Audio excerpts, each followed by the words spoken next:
Hello friends, welcome to my smart classes. और इस video में जो है हम लोग बाल विकास से संबंधित प्रश्नों को जो कर रहे थे उसी को आगे बढ़ाएंगे। और अगर आप इस चैनल में नए हैं तो सबसे पहले इस चैनल को सब्सक्राइब कीजिए और घंटी का बटन ज़रूर दबाइए, जिससे कि सारे वीडियो के नोटिफिकेशन आप तक आसानी से पहुँच सके। तो हम लोग जो है प्रश्नों पर चलते हैं। तो पहला प्रश्न है कि निम्न कक्षाओं में शिक्षण की खेल विधि आधारित है, यानी कि निम्न कक्षाओं के लिए जो है खेल विधि किस पर आधारित है। ऑप्शंस है कि शिक्षण की विधियों के सिद्धांत पर, शारीरिक शिक्षा कार्यक्रमों के सिद्धांत पर, तीसरा है विकास एवं वृद्धि के मनोवैज्ञानिक सिद्धांत पर, चौथा है शिक्षण के सामाजिक सिद्धांतों पर। तो जो इसका सही आंसर होगा वो है विकास एवं बुद्धि के मनोवैज्ञानिक सिद्धांत पर जो है निम्न कक्षाओं में जो खेल विधि जो है वो आधारित है विकास एवं बुद्धि के मनोवैज्ञानिक सिद्धांत पर।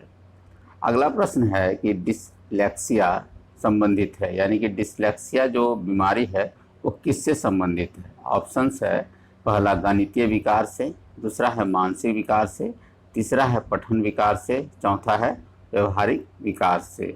इसका जो सही आंसर है वो है पठन विकार से, यानी कि डिसलेक्सिया जो है पढ़ने में जब जो दिक्कत होता है उससे संबंधित है। यानी कि कोई छात्र जो है अच्छी तरह से अक्षरों को पहचान नहीं पा रहा है और उसमें जो है लर्निंग में बाधा उत्पन्न हो रहा है, तो उससे कौन सी बीमारी होगी, वो होगी डिसलेक्सिया। फिर अगला प्रश्न है कि विशेष रूप से ज़रूरतमंद बच्चों की शिक्षा का प्रबंध होना चाहिए, यानी कि जो स्पेशल नीडी बच्चे होते हैं उसके लिए जो है शिक्षा का प्रबंध कैसा होना चाहिए। ऑप्शंस है पहला कि विशेष विद्यालयों में विशेष बच्चों के लिए विकसित विधियों द्वारा, दूसरा ऑप्शन है दूसरे सामान्य बच्चों के साथ में, तीसरा है विशेष विद्यालयों में, चौथा है विशेष विद्यालयों में विशेष शिक्षकों द्वारा। तो जो इसका सही आंसर होगा दूसरे सामान्य बच्चों के साथ में, यानी कि जो ज़रूरतमंद बच्चे होते हैं ऐसा उन्हें महसूस ना हो कि वो जो है किसी चीज़ में कमज़ोर हैं, इसलिए जो है उन्हें सामान्य बच्चों के साथ में ही जो है उनका मतलब पढ़ाई होना चाहिए। अगला प्रश्न है कि अधिगम के प्रक्रम में अभिप्रेरण। ऑप्शन है कि पुराने अधिगम से नए अधिगम को विभेद करना, दूसरा ऑप्शन है सीखने वालों की स्मृति को तेज बनाता है, तीसरा है एक दिशीय रूप से सोचने में सीखने वालों को प्रस्तुत करता है, चौथा है नए सीखने वाले अधिगम के लिए रुचि का सृजन करता है। जो इसका सही आंसर होगा वो है चौथा, जो कि नए सीखने वालों में अधिगम के लिए जो है रुचि का सृजन करता है। फिर अगला प्रश्न है कि कक्षा 5 के न्यून दृष्टि वाले बच्चों को जो है कैसा ही होना चाहिए क्लासरूम में। इसी से संबंधित ऑप्शंस होगा। पहला ऑप्शन है कि उसके दैनिक कार्य में उसके माता पिता तथा मित्रों को जो है सहायता करनी चाहिए, दूसरा ऑप्शन है निम्न स्तर के कार्य के लिए माफ़ करना उचित है, तीसरा है कक्षा में सामान्य रूप से बर्ताव करना चाहिए एवं ऑडियो सीडी के जरिए जो है सहायता प्रदान करनी चाहिए, चौथा है कक्षा में विशेष बर्ताव करना चाहिए। तो जो न्यून दृष्टि वाले जो बच्चे हैं उसके लिए जो है कक्षा में जो है सामान्य रूप से बर्ताव करना चाहिए एवं ऑडियो सीडी के जरिए जो है से सहायता प्रदान करनी चाहिए। अगला प्रश्न है कि श्याम पट यानी कि ब्लैक बोर्ड को शिक्षण सामग्री के किस समूह के अंतर्गत रखा जाता है या फिर किया जा सकता है। ऑप्शंस है पहला दृश्य साधन, दूसरा है श्रव्य साधन, तीसरा है दृश्य श्रव्य साधन, चौथा है इनमें से कोई नहीं। तो जो इसका सही आंसर होगा वह है दृश्य साधन, यानी कि जिसे देखा जा सकता है। तो ब्लैक बोर्ड जो है एक दृश्य साधन के रूप में है। फिर अगला प्रश्न है कि निम्न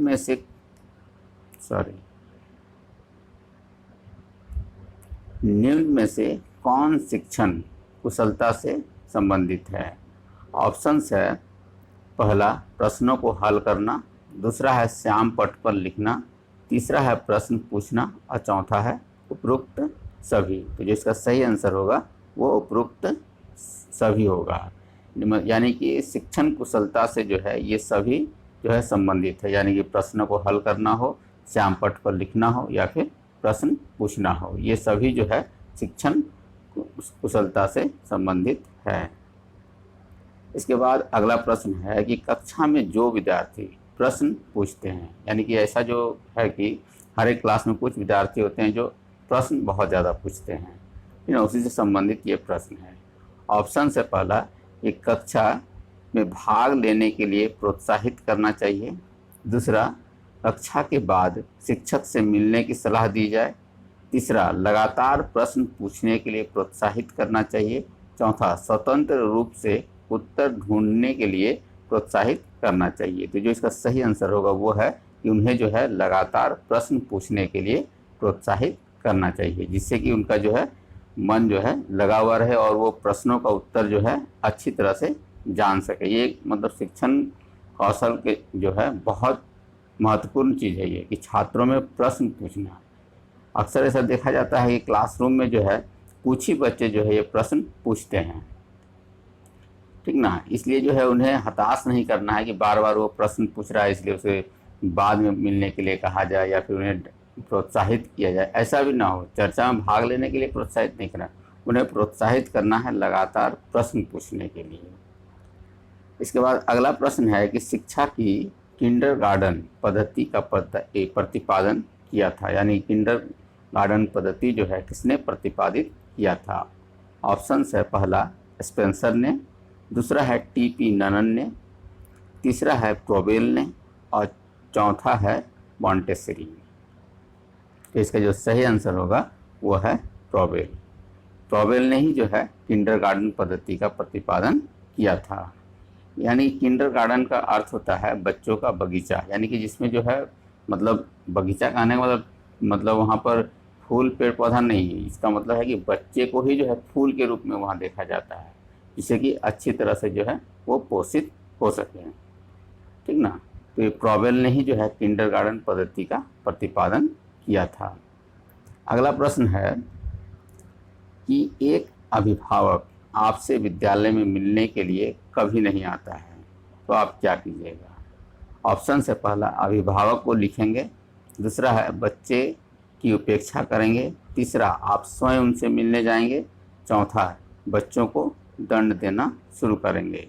तो जिसका सही आंसर यही होगा कि आप जो है यानी कि शिक्षक के रूप में जो है उन्हें स्वयं मिलने के लिए जाइएगा, ठीक ना। यानी कि आप स्वयं उनसे मिलने जाएंगे। हो सकता है कि अभिभावक किसी काम से आपके पास नहीं आ पा रहा, उनमें डर भी हो सकता है, ऐसा भी हो सकता है। इसलिए जो है शिक्षक का ये कर्तव्य होता है कि वो अभिभावक से जो है स्वयं मिलने के लिए जाए।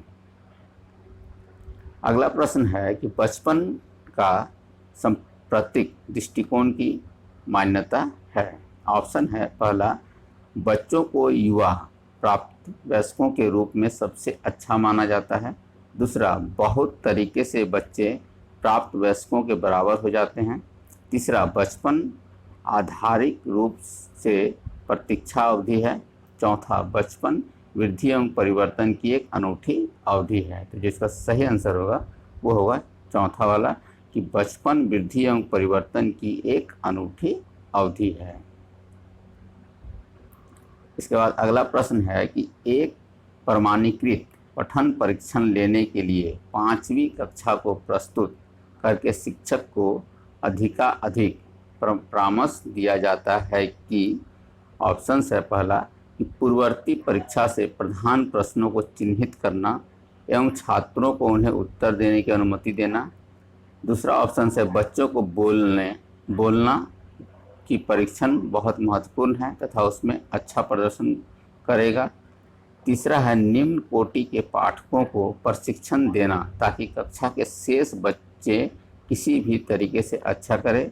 चौथा है, परीक्षण में आने वाले समान प्रकार के प्रश्नों के उत्तर देने के लिए छात्रों को अभ्यास कराना। तो जिसका सही आंसर है वो 4 नंबर होगा, कि परीक्षण में आने वाले समान प्रकार के प्रश्नों का जो है उत्तर देने के लिए जो है छात्रों को अभ्यास कराना चाहिए। फिर अगला प्रश्न है कि असंगठित घर से आने वाले जो बच्चे होते हैं सबसे अधिक कठिनाई का अनुभव करेंगे। ऑप्शन से पहला स्वतंत्र अध्ययन में, दूसरा है सुनिर्मित पाठों में, तीसरा है नियोजित निर्देश में, चौथा है अभ्यास पुस्तिकाओं में। तो जिसका सही आंसर होगा वो है स्वतंत्र अध्ययन में जो है उन्हें कठिनाई अनुभव होगी, जो कि असंगठित घर से आते हैं। अगला प्रश्न है कि आप देखते हैं कि एक छात्र बुद्धिमान है, तो आप क्या करेंगे। इस तरह से कुछ प्रश्न है।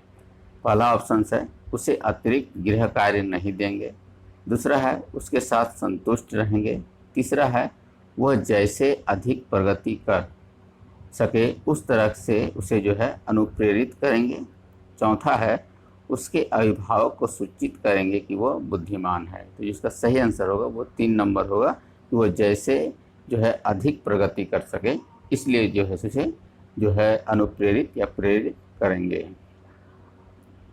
अगला प्रश्न है कि यदि कुछ विद्यार्थी कक्षा में अध्ययन की चित्तवृत्ति में नहीं है, यानी कि पढ़ने का मूड में नहीं है, तो आप क्या करेंगे। ऑप्शन है पहला कि उन विद्यार्थियों को कक्षा छोड़ने के लिए कहेंगे, दूसरा उन्हें अध्ययन के लिए बाध्य करेंगे, चौथा उन्हें चेतावनी देंगे कि वे अवश्य अध्ययन करें, नहीं तो आप प्रधानाध्यापक को सूचित कर देंगे, चौथा उन्हें उनकी रुचि अथवा आप अपने विषय के अनुसार रुचिपूर्ण चीज़ें बताएंगे। यानी कि इसका जो सही आंसर होगा 4 नंबर होगा कि उन्हें उनकी रुचि, यानी कि उन्हें जो है जिस चीज़ पे इंटरेस्ट है या फिर आप जिस विषय को पढ़ाने जा रहे हैं उसमें जो है रुचिपूर्ण चीज़ों को जो है बताएं। फिर अगला प्रश्न है कि वह स्तर जिसमें बच्चा किसी वस्तु एवं घटना के बारे में तार्किक रूप से सोचना शुरू करता है क्या कहलाता है। ऑप्शन से पहला औपचारिक अवस्था, दूसरा है संवेदन प्रणोद अवस्था, तीसरा पूर्व क्रियात्मक अवस्था, चौथा अभ्यास पुस्तिकाओं में। तो इसका जो सही आंसर होगा वो होगा औपचारिक अवस्था, यानी कि वह स्तर जिसमें बच्चा जो है किसी वस्तु एवं घटना के बारे में तार्किक रूप में सोचना शुरू करता है, उसको जो है औपचारिक अवस्था कहेंगे।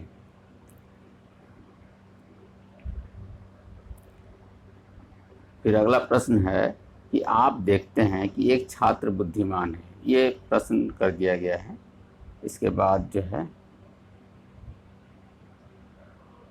हाँ ये प्रश्न है 17 नंबर होगा कि बच्चे में बौद्धिक विकास के 4 सुस्पष्ट स्तरों को पहचाना गया था।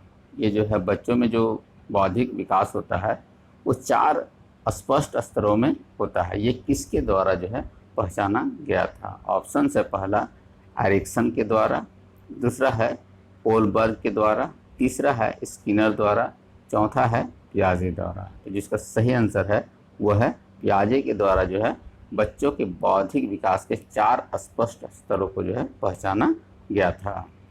बहुत महत्वपूर्ण प्रश्न है ये, इसलिए इसको जो है अच्छे से याद रखिएगा।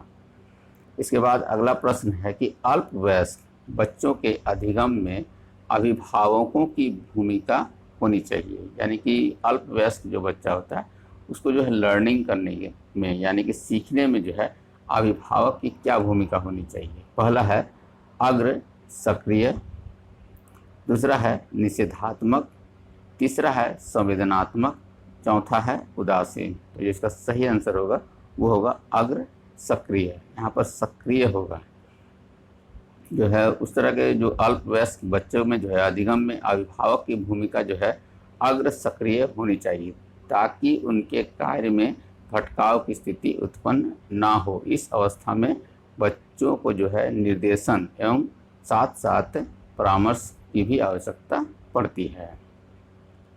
अगला प्रश्न है कि बच्चों के संज्ञानात्मक विकास का जो है विकास को जो है सबसे अच्छी तरीके से कहाँ परिभाषित किया जा सकता है। यानी कि वो संज्ञानात्मक रूप से जो इसका डेवलपमेंट होगा उसको सबसे अच्छा तरीका से कहाँ बताया जा सकता है या फिर परिभाषित किया जा सकता है। ये जो इसका ऑप्शन है वो है विद्यालय एवं कक्षा में, दूसरा है खेल के मैदान में, तीसरा है ऑडिटोरियम में, चौथा है गृह में। तो इसका सही आंसर होगा वो जो है कक्षा या फिर विद्यालय में जो है संज्ञानात्मक विकास जो होगा वो बच्चे का सबसे अच्छा होगा। इसीलिए जो है विद्यालय बहुत आवश्यक है। इसके बाद है डैश को अनुप्रेरित शिक्षण के एक संकेत के रूप में विवेचित किया जाता है। ऑप्शन से पहला शिक्षक द्वारा दिया गया उपचारात्मक कार्य, दूसरा ऑप्शन है कक्षा की अधिकतम उपस्थिति, तीसरा ऑप्शन है विद्यार्थियों द्वारा प्रश्न पूछना, चौथा है कक्षा में पूर्ण नीरसता। तो जो इसका सही आंसर होगा वो है विद्यार्थियों द्वारा प्रश्न पूछना जो है अनुप्रेरित शिक्षण के एक संकेत के रूप में जाना जाता है। फिर है कक्षा में विद्यार्थियों को रुचि बनाए रखने के लिए एक शिक्षक को उचित है, यानी कि उन्हें क्या करना चाहिए, या फिर मतलब कौन सा चीज़ ऐसा होगा जो उचित रूप से होगा। पहला ऑप्शन है चर्चा करना चाहिए, दूसरा है श्यामपट्ट का प्रयोग करना चाहिए, तीसरा है कहानी कहना चाहिए, चौथा है प्रश्न पूछना। तो इसमें जो है सबसे ज़्यादा उचित जो है वो है प्रश्न पूछना, यानी कि कक्षा में विद्यार्थियों की रुचि को बनाए रखने के लिए जो है एक शिक्षक को प्रश्न पूछना चाहिए, और इससे क्या होगा कि छात्रों में जो है रुचि और उत्सुकता जो है वो बनी रहेगी। इसके बाद अगला प्रश्न है कि विद्यार्थियों को विद्यालय में खेलना क्यों उचित है। ऑप्शन से पहला यह शिक्षकों के लिए काम आसान करेगा, दूसरा है यह उन्हें शारीरिक रूप से सशक्त बनाएगा, चौथा है यह समय बिताने में सहायक होगा, चौथा है यह सहयोग एवं संतुलन का विकास करेगा। इसका जो सही आंसर होगा यह सहयोग एवं संतुलन का विकास करेगा, यानी कि अगर बच्चा स्कूल में खेलता है इसके साथ में क्या है, उसके साथ में जो है और बच्चों के साथ में जो है वो सहयोग की भावना उसमें उत्पन्न होगी, साथ ही साथ जो है उसमें संतुलन का भी विकास होगा। इसके बाद अगला प्रश्न है कि परिवार एक साधन है। पहला ऑप्शन है औपचारिक शिक्षा का, दूसरा है अनौपचारिक शिक्षा का, तीसरा है गैर औपचारिक शिक्षा का, चौथा है दूरस्थ शिक्षा का। तो जो इसका सही आंसर होगा वो है अनौपचारिक शिक्षा का जो है परिवार एक साधन है। एक शिक्षक विद्यार्थियों में सामाजिक मूल्यों को विकसित कर सकता है।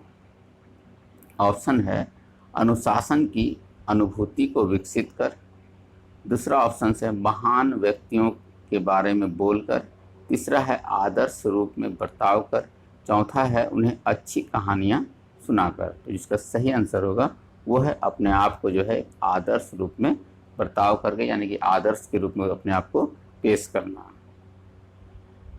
एक शिक्षक के लिए सबसे महत्वपूर्ण क्या है।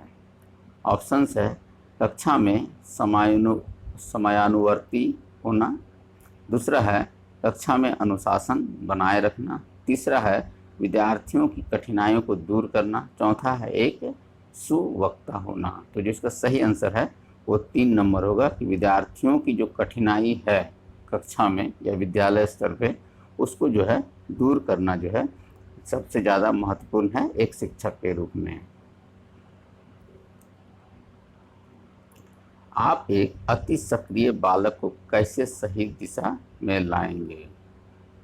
ठीक, इसका ऑप्शन है उसे कक्षा में कोने में बैठने की जगह निर्धारित करेंगे, दूसरा है उसे पहली पंक्ति में बिठाएंगे एवं उस पर जो है कड़ी नज़र रखेंगे, तीसरा है उसे श्यामपट्ट आदि साफ करने का काम देंगे, चौथा है उपरोक्त में से कोई नहीं। यानी कि कोई बच्चा बहुत ज़्यादा क्रियाशील है तो ये सब काम नहीं कराया जा सकता है कि उसे कोने में बैठा दीजिए या फिर पहली पंक्ति में बैठा दीजिए और उस पर कड़ी नज़र रखिए कि वो ज़्यादा कोई काम ना करे या फिर किसी और चीज़ में व्यस्त ना हो जाए वो, या फिर इससे जो है ब्लैक बोर्ड साफ करो, ये सब काम नहीं कराया जा सकता है उससे।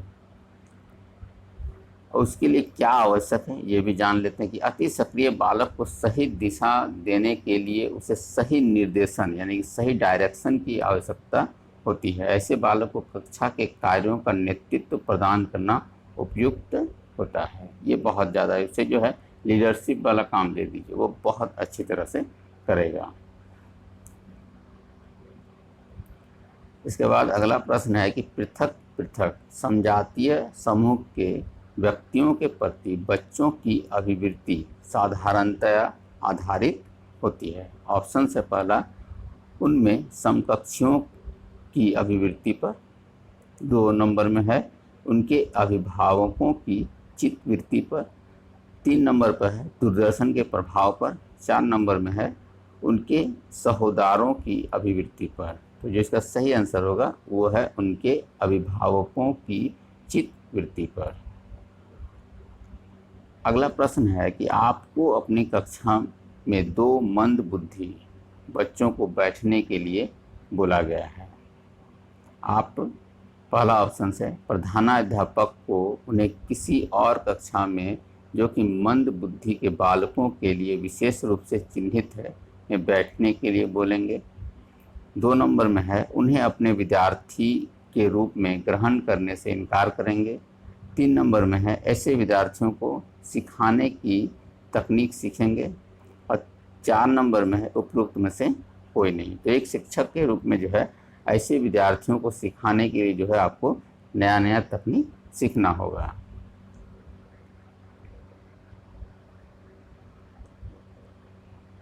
फिर अगला प्रश्न है कि एक शिक्षक को साधन संपन्न होना चाहिए, इसका अर्थ क्या है। पहला ऑप्शन है उनका अधिकारियों के उच्च स्तर से संपर्क होना चाहिए।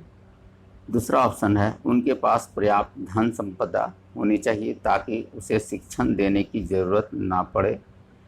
तीसरा नंबर में है कि उनको जो है अपने विद्यार्थियों की समस्याओं को हल करने का जो है पर्याप्त ज्ञान होना चाहिए।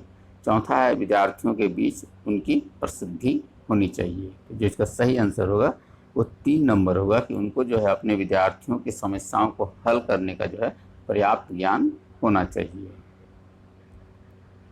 इसके बाद अगला प्रश्न है कि बच्चों में संवेगात्मक समायोजन प्रभावी होता है।